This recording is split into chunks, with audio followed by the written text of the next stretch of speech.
Wala pang takdang panahon kung kailan may babalik sa Pilipinas ang nadakip na drug lord na si Kerwin Espinosa sa Abu Dhabi. Pero ngayon pa lamang ay handa na ang PNP Rio 7 sa security plan sakaling pasya na sa Leyte ikulong si Espinosa. Narito ang report ni Jeneline Gakit. Pinaghahandaan na ng Leyte Provincial Police ang magiging seguridad ng number 1 suspected drug lord ng Eastern Visayas na si Kerwin Espinosa, ang anak ni Albuera Leyte Mayor Rolando Espinosa. Ayon kay Police Chief Inspector Maria Villarin Tuwaya, tagapagsalita ng PNP Regional Office 8, hanggang ngayon ay nasa kustodiya pa rin ng Abu Dhabi government si Kerwin.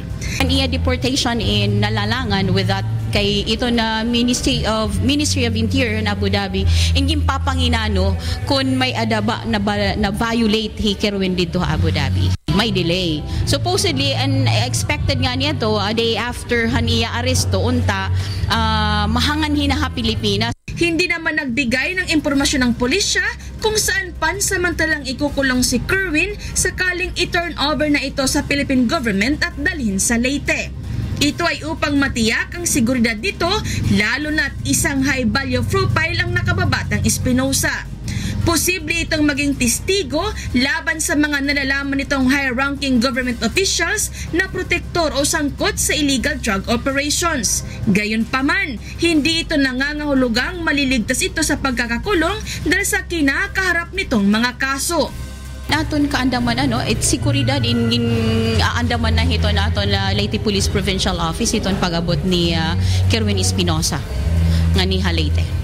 Nga about hiton commit pag kunhain hi ko commit hi Kerwin pag ulpot, it's up to the court to decide. So an aton lang an i-ensure good an seguridad ni Kerwin while nga an hinahaton.